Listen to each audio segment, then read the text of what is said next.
We've improved our register form by adding error handling and form validation, but there's a couple of small errors to take note of. When we try to register with a new user, it's possible to hit submit twice, and as a result our user's registered but we get an error, and we're also not clearing any errors when we have a successful registration. To fix both of these errors, we'll head back up to Handle Submit, where we'll first move event.prevent default above the isFormValid conditional, and before we reach out to Firebase, we're going to set the state. We're going to clear the errors array, and we're going to set a loading property to true. Now we haven't created this loading property yet, so we'll do that within our state object. Loading will initially be set to false, and we'll set it to true only when we're in the process of registering a user. And when we hit the then part of our promise, we're going to set loading back to false, and if we have any errors in the catch part, we'll set loading to false there as well, since our promise has resolved, although unsuccessfully. And here we can also set our errors object, our errors array, and concatenate the error that we're getting onto it. Now we'll destructure our loading property from state within render and head down to our submit button. We first want to set the class of the button according to the loading value. So we'll give the class name value a ternary, where it'll check to see if loading set to true. If so, we'll give it class of loading, which will put a loading spinner within the button. And we'll also give it the disabled prop, where if loading is true, our button will be disabled, and the user in the process of being registered won't be able to click on the submit button twice. Now if we head back to our form and we have an error,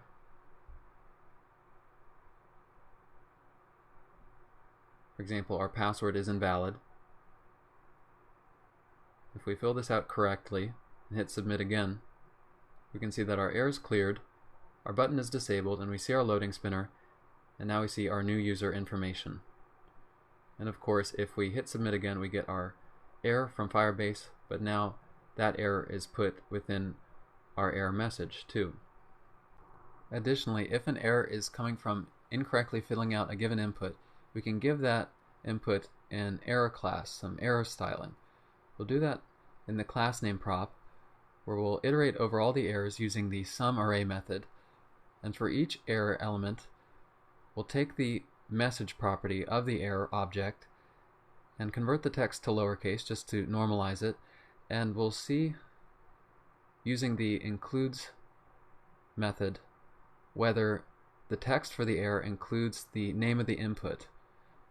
So in this case, to see if it includes the text email. If so, we'll give it an error class. Otherwise, we won't give it any class. This provides a nice visual indication for our user about where the error is coming from, what they need to change. So if we try to register a new user but supply an email address that's associated with an already registered user, we'll get an error about it. Now we can see visually our email input's red, indicating that something is wrong with it. And we can apply this to our other inputs as well. But in order to make this a bit easier, we'll create this handle input error function. And this function will take a couple of things. First, the errors array, and then the input name, the name of the input that we're on. So we can grab all of the code they had to determine the class name for our email input, and just replace that with a call to handle input error, where we pass down the errors array and the name of the input email as a string. So now we can paste all that we copied within handle input error and make sure that we return the class based on the value that it computes.